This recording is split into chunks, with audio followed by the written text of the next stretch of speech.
শুভ সকাল বন্ধুরা, Sumi's daily live ব্লগসে তোমাদের সকলকে জানাই অনেক অনেক স্বাগতম। তোমরা সবাই কেমন আছো? আশা করছি সবাই খুবই ভালো আছো, আর আমিও খুবই ভালো আছি। আর আজকের বারটা হলো শুক্রবার। চলে এসেছি নতুন একটা ব্লগ নিয়ে শুধুমাত্র তোমাদের জন্য। আর এখন ঘড়ির কাঁটায় বাজে ওই 5টা, 5:30 মতো। তো আমি রেগুলার মতো সকালে উঠেই আগে নিজের চুলটা বেঁধে নিচ্ছি, নাহলে কাজের চক্করে না নিজের চুলের যত্নটাই নিতে ভুলে যাই। তো সবার প্রথমে এটাই, নিজেদের একটু একটু যত্ন নিতেই হবে। আর তোমরাও না একটু সময় করে না নিজেদের জন্য অবশ্যই করে যত্ন নেবে, জানো তো। নাহলে দেখবে কি সব কাজের মধ্যে না নিজেদেরই একটা যত্ন, নিজেকেই চেনা যায় না। তো নিজেদের দিকে অবশ্যই খেয়াল রাখবে শত কাজের মধ্যেও। তো তারপরে এই যে দেখো বিছানাটা গুছিয়ে নিচ্ছি আস্তে আস্তে। আর আজকে ভাবলাম না একটু সব পরিষ্কার করব, জানো তো। তো সব সপ্তাহে একদিন না এরকম আমি করেই থাকি। তো আজকেই ভাবলাম এটাই করি। তো সব এই জানলার পর্দা টর্দা সব কিছু পরিষ্কার করে নিচ্ছি, জানো তো, আস্তে আস্তে। আর একটু নোংরা জমে গেলে না একটু মনটাই ভালো লাগে না। আর কি বলবো বলো তো, ছেলেটা আমার এতটাই ছোট যে কাজ করতে ইচ্ছে করলেও না করতে পারি না। ওই এটা ওটা ওর পেছনে ছুটতে ছুটতেই না আমার অনেক সময় কেটে যায়। কি করব বলো, এখনো তো কাজ করার দিন পড়ে আছে। আগে তো ছেলেটাকে দেখতে হবে, ছেলের দিকে খেয়াল করতে হবে, তাই না? কাজ তো আমি 2 বছর পরে করলেও হবে, কিন্তু এই যে সময়টা ছেলে চেয়েছে আমার কাছে, আমার যেহেতু এখনই ও ছোট, তো এই সময়টাই চলে গেলে না আর পাবো না। তো সেই কারণে যতটা সম্ভব ওকেও সময় দিই আর কাজও করি। তারপরে দেখো তোমাদের সঙ্গে কথা বলতে বলতে আমার অলমোস্ট কাজ প্রায় শেষ হয়ে এলো। তারপরে এই যে দরজাটা দেখছো না, এটা না কি বলবো, এত সুন্দর পরিষ্কার হবে। এই যে হাতে যেই ঝাড়ুটা নিয়েছি না, এটা খুবই সুন্দর। আমি এই গত সপ্তাহে এটা নিয়েছি, তো এত সুন্দর এটা পরিষ্কার হয়। তোমরা একবার দেখতে পারো। আমার মনে হয় খুবই ভালো হবে যে ঝাড়ুটা দরজা জানলা সমস্ত কিছু পুরো ডিপ ক্লিন হয়ে বেরিয়ে আসে। তারপরে এই যে দেখো, এই যে শোকেসের ওপরটাও খুব নোংরা হয়েছিল। কবে থেকে ভাবছিলাম যে পরিষ্কার করব বলে না, আর পরিষ্কার করাই হয় না। ওই ভাবাই হয় যে করব কিন্তু সেইভাবে সময় নিয়ে একটু হাতে যে করেই ফেলি। তো আজকে সময় নিয়ে ভাবলাম না, এত করলে হবে না, আজকে ধরবো, আজকে সবই একটার থেকে করে যাব। তো এই যে তারপরে এই যে শোকেসটা প্রথমে গুছিয়ে নিলাম, দেখতে পাচ্ছ। আর এই যে পাপানের জন্য না ওখানে পুতুলগুলো আমি রাখতেই পারি না। সব সময় যখনই পুতুলগুলোর দিকে ও নজরে যাবে, মামা ডল ডল ডল বলে না, কি বলবো। তো ওকে সেই সময় পুতুলগুলো আমাকে নামিয়ে দিতে হয়। তো ও খেলা করে, আবার ওখানে রাখতে গেলে পরে না অনেক সমস্যা হয়ে যায়।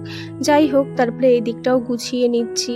এই দিকটাও সব এলোমেলো হয়েছিল, আসলে পাপাই বাড়িতে আছে। আর তারপরে ও মাঝে মাঝে একটু বই পড়ে, ওর কিছু কুকিংসের বই আছে, তো ও সেইগুলো খুবই ভালো, পড়তে খুবই ভালোবাসে। আর ও ওইগুলো পড়ে, নলেজ নেয়, যেহেতু ওর যেটা কাজের জায়গা, তো ওই সেই সম্পর্কে নলেজ নেয়। তো বাড়িতে এসে এরকম বইটাও পড়েই থাকে প্রায়শই। তার জন্য না ওই জায়গাটা পুরো এলোমেলো হয়ে থাকে। আর এই জায়গাটা দেখো, যখন যা কি বলবো, ঘরে ঢুকলেই পাপান এটা নিয়ে নিল, এটা এখানে রেখে দিই, পাপান ওটা নিয়ে নিল, তো এটা এখানে রেখে দিই। তো সেই হিসাবে না এই জায়গাটাও পুরো এলোমেলো হয়ে যায়। তারপরেও প্রায় প্রত্যেক দিনই বলতে গেলে আমাকে এই জায়গাটা গোছাতে হয়। তারপরেও গুছিয়ে গুছিয়ে রাখতে পারি না। দেখো এই যে পাপান আগের দিন পড়ে গেছিলো, যে মলমটা লাগানো হয়েছিল, তো সেই মলমটাও এখানে আছে।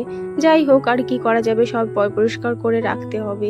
প্রত্যেক দিন একটু সময় নিয়ে জায়গাগুলো পরিষ্কার রাখলে পারে না, তাও অল্প নোংরা হয়, তাই না? তো এইভাবেই সব আমাদের চলতে হবে। আমাদের হাউস ওয়াইফদের তো জীবনটাই এরকম। আর একটা কথা কি জানো, আমরা যতই কাজ করি, দেখবে সকালের থেকে বিকাল পর্যন্ত আমরা যতই কাজ করি না কেন, কিন্তু আমরা কিন্তু কখনো বসে থাকি না। এটা সেটা খুঁটিনাটি সব কিছুই করতে থাকি, কিন্তু তারপরেও জানো সবার চোখে পড়ে কি করে সারাদিন তো ওই কাজ করে, একটু বসে, এই কি করে।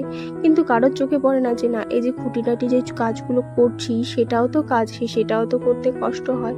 কিন্তু তারা ভাবে না, সবাই ভাবে এরা কি করে, বসেই তো থাকে। আর এইটুকু কাজ আবার কী কাজ, কিন্তু সে যখন নিজে এই কাজগুলো করতে পারবে না তখনই বুঝতে পারবে ঠিক এটা কী কাজ, তাই নয় কি? আর দেখো আমাদের সবার ছুটি আছে, মানে আমাদের হাজবেন্ড মানে যত যা আমাদের যে হাউস ওয়াইফদের লাইফেই কোনো ছুটি নেই আমার যেটা মনে হয়। কেন বলো তো?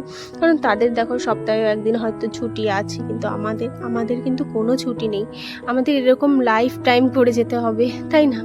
সে যাই হোক, কথা বলতে বলতে যে আমি ঘরটাও মুছে, আর এই যে আগের দিন বলছিলাম না আমি কি কি এনেছি, ওই যেই তোশক, তারপরে টেবিলটা এনেছি, আর এই যে দেখো এটাও এনেছি। আমার ঘর মুছতে না খুবই অসুবিধা হতো, নিচে ওখানে না বসে বসে মোছা যেত না। তো তারপরে ভাবলাম না এটাও একটু নিয়ে নিই। তো তারপরে ঘরটা পুরোপুরি পরিষ্কার করে নিই। এই যে চলে এসেছি দুধ পাপানের, দুধটা একটু গরম করে রেখে দিতে হবে, নাহলে ও খাবে। তো এই যে দুধটা গরম বসিয়ে দিলাম, আর এই যে পাপানের জন্য আমি রুটিও করে নিচ্ছি। ও প্রায়শই সকালবেলা না রুটিটাই খায়, ওকে দুধ রুটিটাই আমি বেশি দিই। আর বাইরের কোনো খাবার না আমি ওকে তেমন একটা দিতে চাই না। যাই হোক আমি যতটা পারি সম্ভব মানে ঘরের জিনিসই ওকে দেওয়ার চেষ্টা করি। তো ও এটাই খাবে এখন। তারপরে এই যে বাইরেটাও এখনও মোছা হয়নি, তো ভাবলাম চলো মুছেই নিই। তো বাইরেটা এই যে এক এক করে সব মুছে নিয়ে পরিষ্কার করছি। এই যে বাইরে যে বেডশিটটা দেখছো, এই বেডশিটটা কিন্তু আমি জানো তো কত টাকায় কিনেছি বলো তো? আমি মাত্র 100 টাকায় কিনেছি। কত সুন্দর হয়েছে না?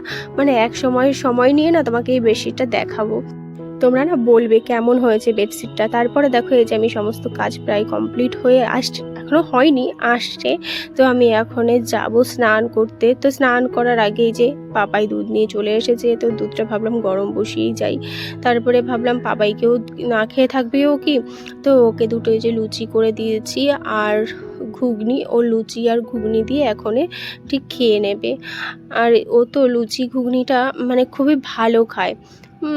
লুচি ঘুগনি, রুটি ঘুগনি এইসব মানে একেবারে পোকাও বলতে পারো। যাই হোক ওকে আমি দুটো লুচি এই যে ভেজে দিচ্ছি, আর একা হাতেই সব করছি, মানে বেলে নিজেও বেলছি আর নিজেই ভাজছি। তো ও ওখানটায় ছেলেকে নিয়ে আছে, ও ওখানে ছেলেকে নিয়ে একটু বই পড়াচ্ছে। তো আমি এই যে ওর খাবারটা রেডি করে দিয়েছি, ও এখানে খেয়ে নেবে। তারপরে আমি চলে যাব স্নান করতে। তারপরে ভাবলাম যে না আর দুটো লুচি ওকে ভেজে দিয়ে যাই, যদি ও আর দুটো নেয়। তো তার জন্য আরও এক্সট্রা 2-4টা আমি ভেজে দিয়ে গেলাম ওকে। ও যখন মানে যদি আরও লাগে প্রয়োজন তো ও নিয়ে নেবে। তারপরে এই যে স্নান করে চলে এসেছি ফুল তোলার জন্য, আর পাপানো আমার পিছন পিছন চলে এসেছে। দেখো কতটা এখানটায় কতটা জঙ্গল হয়ে গেছে না, পুরো ঘাস হয়ে যায়। আর এখানে মাটিটা এরকম যতই পরিষ্কার করো না কেন ঘাসটা হবেই। আর এত মন নিয়ে না পরিষ্কারও করতে ইচ্ছে করে না। সত্যি কথা বলতে এর কারণটা তোমাদের সঙ্গে অবশ্যই পরে শেয়ার করব যে কেন পরিষ্কার করতে ভালো লাগে না। তারপরে দেখো যে জামা কাপড়ও কেচে দিয়েছি, আর জামা কাপড় মেলবো, যে বৃষ্টি চলে এসেছে তো মেলার মতো আর জো নেই।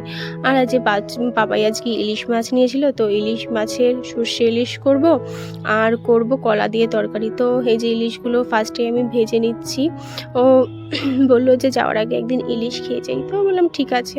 তারপরে এই যে কলার তরকারি বসিয়ে দিয়েছি, আর করেছি গাছের বেগুন ছিল, সেই বেগুন ভাজা করেছি। তো বন্ধুরা আমার এই ভিডিও তোমাদের কেমন লাগে অবশ্যই জানিও, অবশ্যই করে লাইক কমেন্ট করো, তো এতে করে আমি নতুন নতুন ভিডিও দেওয়ার আরও মানে সুযোগ পাবো। আর এই যে জামা কাপড়গুলো দেখছো সকালে বললাম না বৃষ্টির জন্য মেলতে পারিনি, তো এই যে মেলে দিয়েছি এই মশারির ওপর দিয়ে, এতে শুকিয়ে যাবে ফ্যানের হাওয়াতে। তো সবাইকে টাটা, বাই বাই, দেখা হবে আবার নেক্সট ভিডিওতে। তো